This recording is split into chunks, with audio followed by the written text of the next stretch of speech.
Gente, a gente tem Copa do Mundo. Eu sei, Brasil já saiu, perdeu pra Croácia. Eu sei de tudo isso. Mas enquanto eu tava assistindo os jogos, eu comecei a ter algumas dúvidas, né? Como que é feito esse contrato de trabalho? Eles continuam recebendo? A lesão do Neymar é ou não um acidente de trabalho? Então eu decidi trazer, já que eu já ia pesquisar sobre isso, porque eu queria tirar minhas dúvidas, então eu decidi trazer pra cá pra também apresentar pra vocês, caso vocês estejam curiosos que nem eu. Então vamos descobrir um pouquinho disso? Oi, meu nome é Isabela, eu sou advogada trabalhista e esse é Sem Perder o Juízo.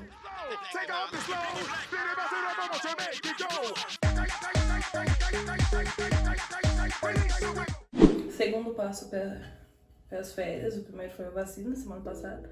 Segundo é que André me deu um copinho da Stanley e eu tô bebendo água porque hoje tá calor demais e já tá tarde, não dá pra beber café.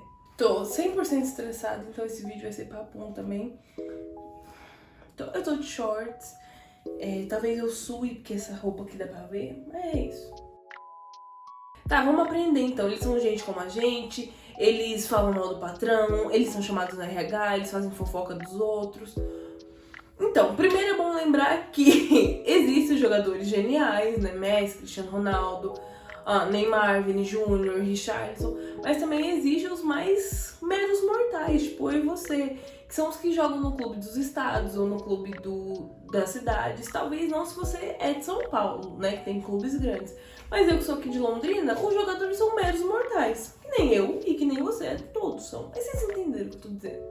Se eles falam mal do chefe ou fazem fofoca, eu já não posso dizer, apesar de que eu tenho minhas desconfianças. Mas que eles recebem advertência e tem que justificar a falta, isso eu tenho certeza e eu vou explicar pra vocês como que funciona esse trabalho de jogador de futebol. Se você quer continuar matando a sua curiosidade, porque esse vídeo provavelmente não vai ser assistido por jogadores de futebol, mas se você quer continuar matando sua curiosidade, se inscreve aqui no canal e continua assistindo esse vídeo que eu vou explicar tudo o que acontece nesse mundo dos gramados. É bom dizer primeiro que eu vou tratar de contratos nacionais, não internacionais, tá? Porque lá é uma outra regra, outras leis trabalhistas, nanana. Então vamos tratar só dos nacionais, ok? Ok, então vamos começar.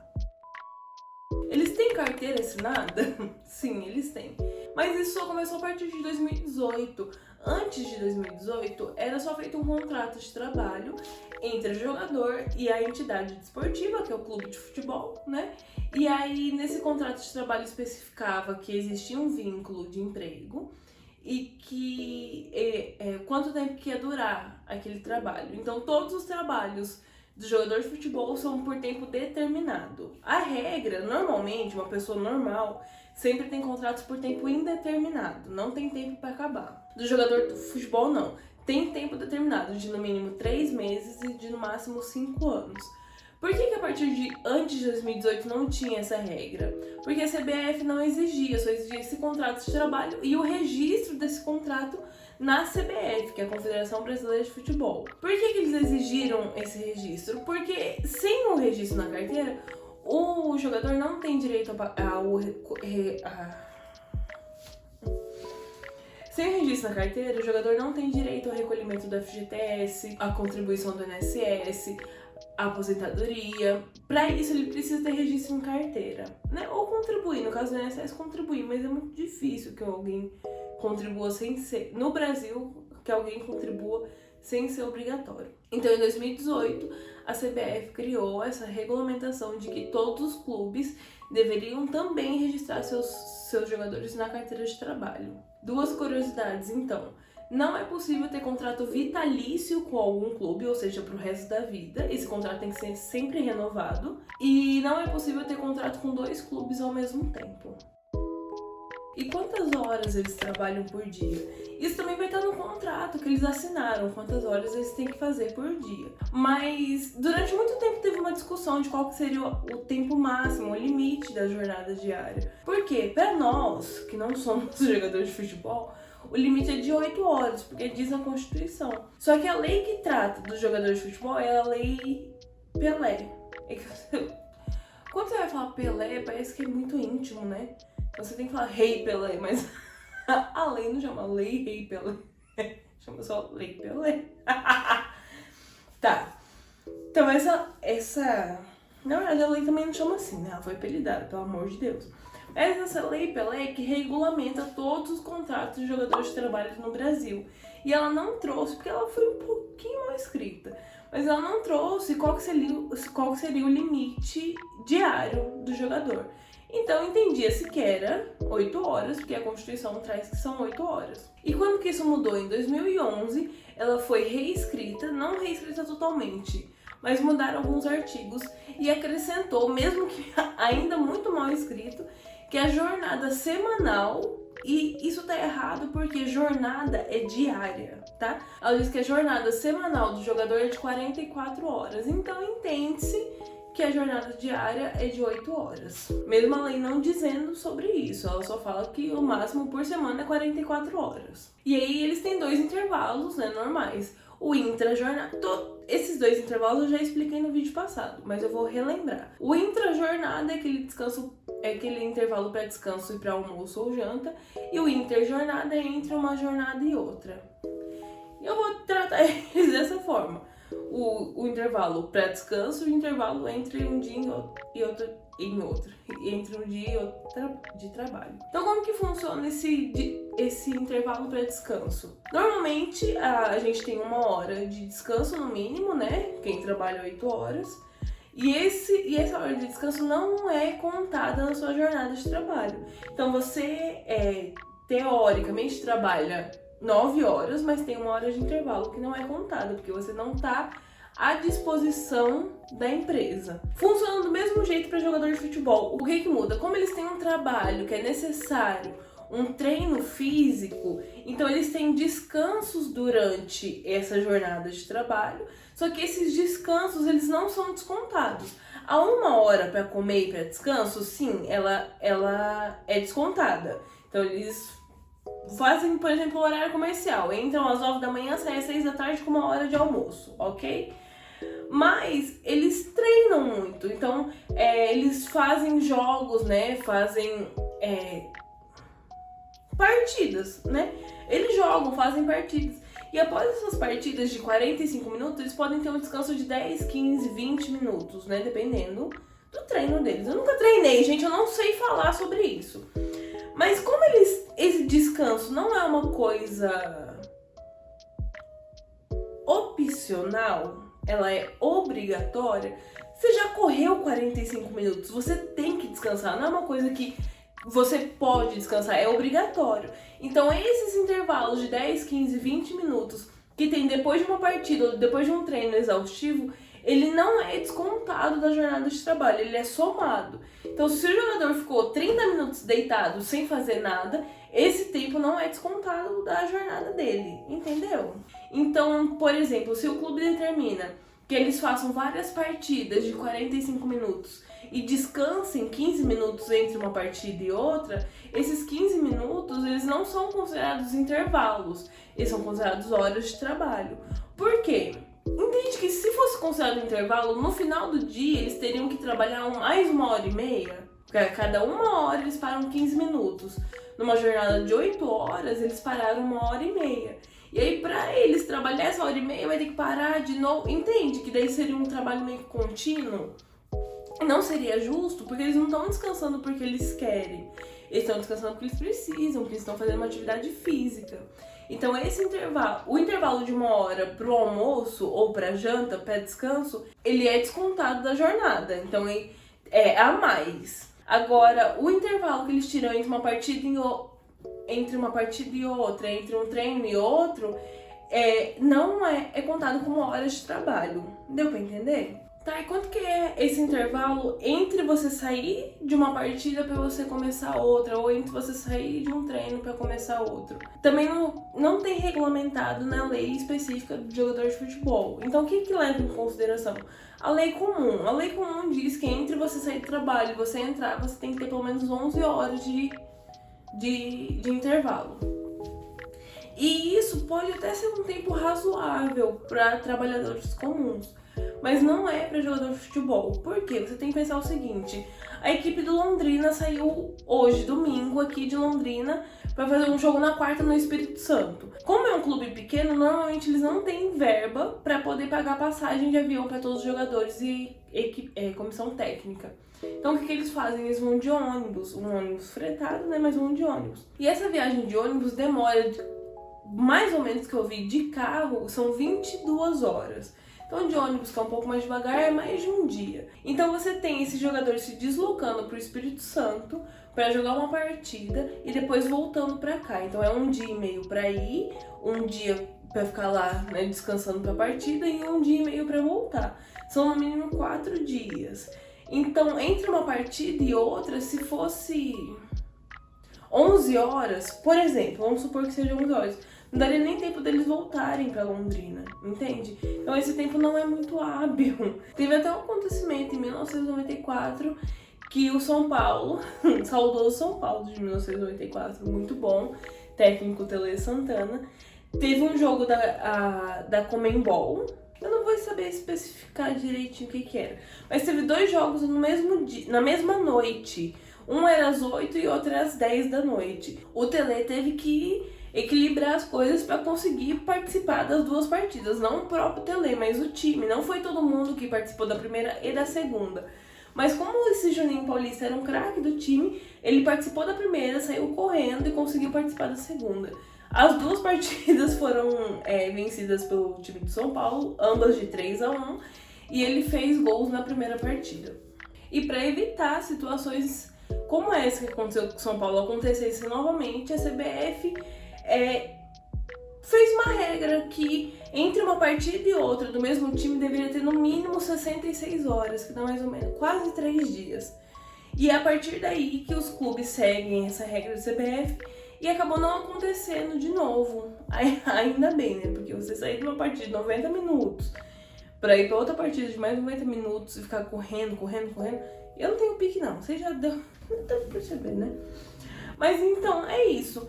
Não existe na Lei Pelé ou na regulamentação brasileira sobre trabalho uma regra para que jogadores de futebol tenham um espaço mínimo entre uma partida e outra. Mas existe uma regra da CBF para que entre uma partida e outra do mesmo clube tenha um intervalo de 66 horas. Inclusive, o treinador português da Coreia reclamou muito disso agora na Copa, né? Que entre um jogo e outro teve 72 horas. Que ele achou muito pouco. É isso.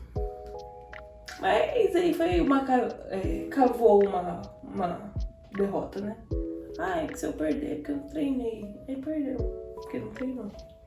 Mas tá, vamos. Tá, e como que funciona o tempo de concentração?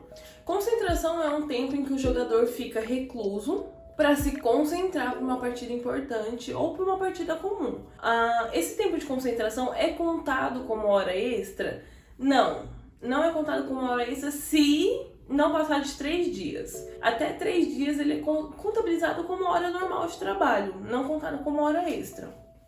Isso tudo depende do contrato, tá, gente? Eu tô falando linhas gerais. O contrato vai dizer especificamente quantas horas trabalha, qual que é o tempo de concentração que não gera hora extras, tudo isso vai ter que dizer no contrato. Mas eu tô falando regras gerais. Até 3 dias de concentração não é contabilizado como horas extras, como jornada extraordinária. Porém, entretanto, todavia, a concentração era uma coisa que era muito debatida. Por quê? Muitos jogadores falam assim, eu prefiro esperar uma partida em casa com a minha família do que com outros jogadores, tipo, num ambiente totalmente mais pressionado. Porque eu entendo. Eu, como uma boa atleta, eu entendo. Que é o seguinte, nesse espaço que eu tenho uma prova importante, por exemplo, se eu posso passar ele com a minha família, com os meus amigos, me distraindo e não me pressionando mais, é melhor do que eu ficar em casa trancado o dia inteiro estudando ou só matutando aquela prova, que daí eu vou me sentir mais pressionada ainda. Então, esse movimento todo começou lá na Inglaterra, 40 anos atrás, essa quebra de concentração, sabe? Essa não exigência. E aí, aos poucos, ela tá sendo instituída no Brasil, porque o Brasil sempre demora muito pra fazer tudo, né? Foi derrubada há 40 anos atrás na Inglaterra e depois outros países foram seguindo esse modelo, porque realmente faz sentido. Quando que existe a concentração, então? Quando existem partidas muito importantes ou quando tem que ter uma viagem de qualquer forma. Se, por exemplo, naquele exemplo, o Londrina tem que sair daqui e ir pro Espírito Santo pra jogar, não é mal que exista uma concentração, que exista, né, um tempo de descanso, de boa alimentação lá, porque eles já vão estar viajando, já vão estar fora de casa, mas eles têm que sair de casa aqui em Londrina mesmo pra ir pra uma concentração, aí perde meio sentido. Então existe em Copas do Mundo, existe em partidas importantes e existe quando tem alguma viagem programada para alguma partida. Então nesses casos ainda tem a concentração. Nessa linha, até 3 dias não conta como hora extra, a partir de 3 dias conta como hora extra. Tá, e quanto que o jogador de futebol recebe? Antes de eu começar a falar desse tópico, você deixa seu like aqui, que eu vou esperar, porque eu sei que você tá curioso pra saber. Então, quanto mais rápido você deixar seu like, mais rápido eu continuo. Foi? Tá, então vamos lá. Quanto que recebe o jogador de futebol? Ele recebe aquilo que foi acordado com o clube, não tem um limite. Por óbvio, vocês sabem, né? Não preciso falar. Mas o que está englobado nesse valor que ele recebe? O salário que ele contratou com o clube, né, que eles chegaram a um acordo, o direito de uso de imagem e o direito de arena. Qual que é a diferença desses três? Eu vou explicar agora. É sobre o salário que incide as porcentagens de FGTS, de INSS, de férias, de 13º. Todos os benefícios que o trabalhador recebe são contados a partir do salário, entende? Por isso que o salário tem que ser o quanto que o clube quer pagar para aquele jogador. E o que muda do direito de uso de imagem? Porque o direito de uso de imagem não tem nenhum desses descontos. Provavelmente algum imposto de renda, alguma coisa assim. Mas não tem desconto trabalhista sobre o direito de uso de imagem. Então o que os clubes fazem muito? Eles diminuem o salário e aumenta o valor que eles pagam pelo direito de uso de imagem. E o que é esse direito? Para conseguir transmitir uma partida do jogador ou para conseguir usar o jogador em alguma propaganda. Usar a imagem do jogador. Como o futebol trabalha com venda de imagens, é necessária essa cláusula também, esse pagamento. Então são 2 pagamentos diferentes.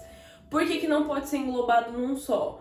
Porque esse daqui conta para verbas trabalhistas e esse daqui conta para o uso da imagem do jogador. E quem negocia isso é o jogador e o clube. E tem o direito de arena. O que é o direito de arena? É assim, o São Paulo vai jogar hoje com o Corinthians. A Globo comprou os direitos para passar esse jogo. Aí eu já não sei para quem que vai esses direitos, porque eu tô falando trabalhista aqui. Tá? Se vai pro São Paulo, que é dono do estádio, ou se vai pro Corinthians, acho que é isso. Eu já ouvi falar que era isso, mas eu não tenho certeza. Vamos supor que o São Paulo ganhe X valor pela transmissão do jogo.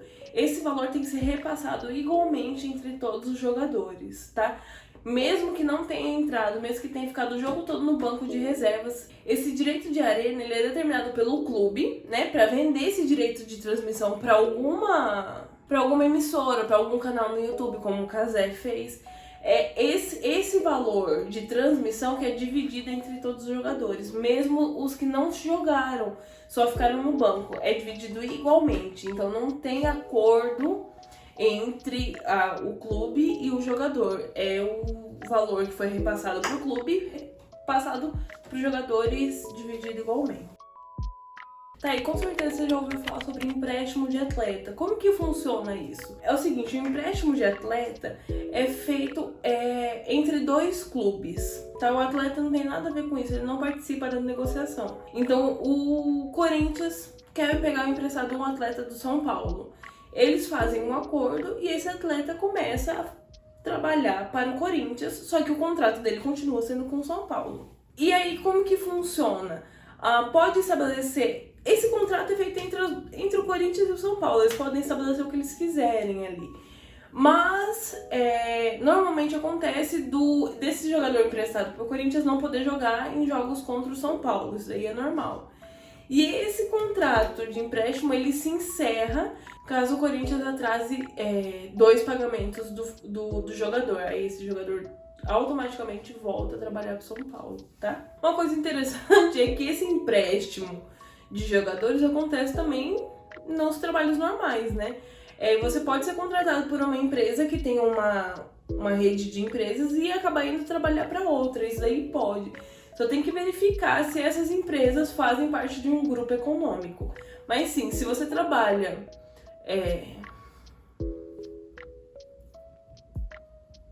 Eu não vou lembrar de nenhuma agora. Mas se você trabalha para a empresa A e ela faz parte do grupo econômico da empresa B, você pode um dia trabalhar na sede da empresa A e outro dia trabalhar na sede da empresa B. Isso daí pode acontecer. Tá, e como que termina, como que se encerra o contrato de futebol? Como é um contrato por tempo determinado, assim que acaba o tempo, acaba o contrato, certo? Certo. Que é o caso, salvo engano, eu tô falando aqui, mas eu não pesquisei direito. Eu vi que o Cristiano Ronaldo e o Daniel Alves estão sem clubes agora, estão desempregados. E provavelmente é isso que aconteceu. Acabou o contrato deles com os clubes para o qual eles trabalhavam. E esses contratos não foram renovados, por isso que eles estão desempregados. O contrato, então, se encerra automaticamente. Se você fez um contrato de 5 anos, que é o tempo máximo, que pode ser feito um contrato de trabalho de jogador de futebol. Se o contrato deu 5 anos, ou você renova o contrato, ou o contrato se encerra automaticamente. As outras formas para se encerrar o contrato são o não cumprimento do contrato, né? Então, se houve atraso no pagamento de 3 salários, é considerado que se encerra o contrato, aí tem as multas contratuais e tudo mais. Então, tem aviso prévio? Não, não tem. Porque o contrato é por tempo determinado. Se o contrato se encerra antes do tempo determinado, então houve uma quebra de contrato. E o que acontece? Existe a quebra de contrato por parte do jogador, que é feita uma cláusula indenizatória, ou a quebra de contrato por parte do clube, do ente desportivo, que é chamada cláusula compensatória. E como que funciona? A cláusula indenizatória é quando o jogador que joga no São Paulo, por exemplo, é contratado para jogar no Real Madrid. Ou o jogador que joga no Londrina é contratado para jogar no São Paulo. Ele não pode perder essa oportunidade, que é uma oportunidade muito boa. Então, o que acontece? Quando existe essa transferência nacional do jogador do Londrina para o São Paulo, ele tem um limite de indenização que ele tem que pagar para o clube. Então seria uma cláusula indenizatória quando o jogador sai desse clube para ir jogar em outro. Se é nacional, o limite é de 2 mil salários 2 mil salários do jogador. Se é internacional, não tem limite. E quando é o clube que não quer mais, né, estar contratando aquele jogador, pinga no jornal, filha.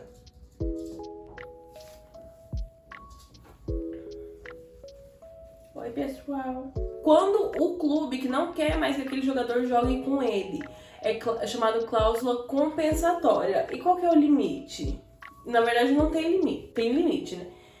Mas tem o valor mínimo e o valor máximo. O valor mínimo seria o valor que o jogador teria direito, os salários que o jogador teria direito até o final do seu contrato.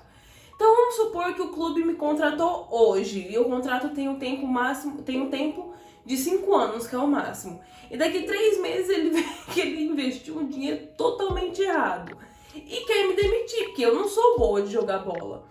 Então o que ele vai fazer? Ele vai ter que pagar desse terceiro mês até o final do 5º ano todos os salários que eu deveria receber, entendeu? Então o valor mínimo é o que ele deveria me pagar do terceiro, nesse exemplo, do terceiro mês que ele me demitiu até o final dos 5 anos. E o valor máximo é até 400 vezes o salário que eu recebia na época do encerramento do contrato. Esses valores não são para que na hora da rescisão o ente esportivo, né, o clube ou o jogador fale, então quero receber tanto. É o mínimo e o máximo que pode constar no contrato, mas no contrato vai ter o valor específico de quanto que o jogador vai ter que pagar, ou o clube. E como que funciona na Copa do Mundo? Os jogadores continuam recebendo seus salários? Eles recebem alguma coisa mais por estar na Copa do Mundo? A lesão do Neymar foi ou não foi acidente de trabalho?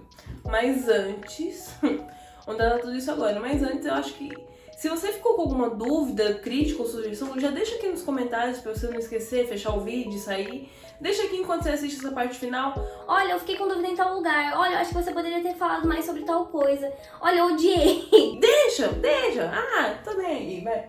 Então vamos lá, como que funciona? Normalmente os jogadores da Copa têm um contrato já com seus clubes, o Neymar com o PSG, e eu só sei do Neymar com o PSG, porque eu não acompanho mais tanto futebol.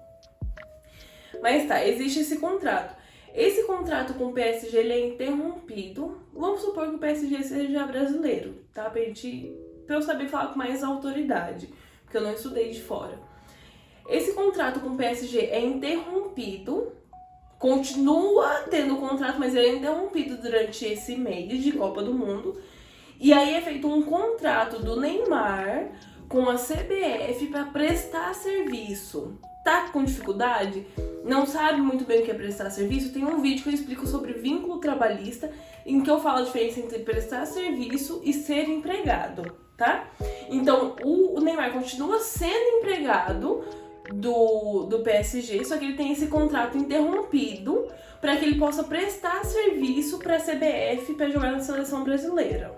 Então essa prestação de serviço não gera vínculo empregatício, então não. A lesão do Neymar não considera acidente de trabalho, porque não tem vínculo empregatício.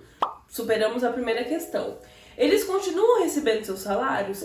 Sim, os clubes, né, que eles são contratados, continuam pagando seus salários mensais, até porque a Copa é um mês e ninguém joga na Copa, né? Nenhum clube mundial joga durante o período de Copa, então eles continuam pagando salários. O certo, o correto seria que as federações nacionais, né, de futebol, a Confederação Brasileira ou de cada país, repassasse esses valores de volta para os clubes. Só que é muito caro, muito oneroso, então isso não acontece na prática, só acontece na teoria. Então eles continuam recebendo seus salários? Sim, segunda questão respondida. E agora, por último, eles recebem alguma coisa da Copa? Até 2010 eles não tinham obrigação de receber nada, então se eles recebiam é um contrato feito nessa prestação de serviço. A partir de 2010 a FIFA começou a dar prêmios de participação na Copa do Mundo para incentivar os clubes a participar mais, até porque eles deixam de jogar para os seus clubes, deixam de receber, por exemplo, o direito de arena, já que não tem nenhum jogo, para jogar na Copa e não receber quase nada. Então o que a FIFA determinou? A FIFA determinou prêmios para cada etapa que você passa na Copa do Mundo. Desde a fase de grupos, você começa a receber, o clube, né, a seleção, começa a receber um montante até a final. Esse ano, o campeão do mundo vai ganhar 42 milhões de dólares. E esse dinheiro tem que ser repassado para os jogadores. E como que funciona esse repasse? Dividido igualmente? Não tem uma regra para dividir igualmente. Então, se a seleção acha que teve algum jogador que se destacou, ela pode pagar mais ao jogador que se destacou e menos ao jogador que não se destacou. Esse rateio é feito pelas próprias seleções, não tem uma regra da FIFA quanto a isso. Esse dinheiro é dividido só entre os jogadores? Não, esse dinheiro é dividido entre os jogadores e comissão técnica, eu tinha esquecido o nome. Entre jogadores e comissão técnica da forma que convém. Né? Se teve mais participação de um, menos participação de outro, então dá mais dinheiro para um, menos dinheiro para outro. Por exemplo, o goleiro reserva do reserva, que tem que ser levado, né? Mas ele participa pouco, então não tem por que pagar, por exemplo, acho que é o Everton nessa Copa, que jogou só no jogo da Coreia no segundo tempo, né? Então não tem por que pagar, não sei se é o Everton, vou pedir pra Ju corrigir qualquer coisa. Não tem por que pagar pro Everton o mesmo tanto que você pagou pro Richarlison, né, que fez 3 gols, foram 3? Fez 3 gols na Copa, sabe? Levou o Brasil a primeira vitória dele na Copa. Não tem como você comparar, entendeu? Então pode ser dividido, rateado da forma que convém para a comissão técnica. Para a CBF que vai repassar. Não é para a comissão técnica, é a CBF que vai repassar. E vamos para a questão de R$1 milhão. Quanto que o Brasil ganhou nessa Copa? Para chegar até as quartas e perder para a Croácia. O Brasil ganhou US$17 milhões, aproximadamente R$90 milhões. Dividido igualmente entre todas as pessoas da comissão técnica e jogadores, então daria aproximadamente R$2,5 milhões para cada pessoa. O dinheiro é até que bom, né? Se um mêsinho, você chegou até as quartas, poderia ter vencido, mas não vamos comentar sobre isso agora. E dá pra você pagar umas contas de luz, pagar, né, uns boletinhos aí, deixar suas contas regularizadas. Eu acho que é um dinheirinho bom, assim. Eu não consigo ganhar isso no mês, não. E é isso, gente. Se vocês ficarem com alguma dúvida, deixa aqui nos comentários. Compartilha esse vídeo com aquele amigo que gosta de futebol, com aquela amiga que gosta de futebol, com o pessoal que é mais curioso, só quer saber quanto que ganhou mesmo. Manda, se preciso, manda minutagem. Olha, eles ganharam tanto, fonte e tal. Todas as fontes que eu usei para a fabricação desse vídeo estão aqui na descrição. E me segue no Instagram e até esse próximo vídeo. É isso, tchau!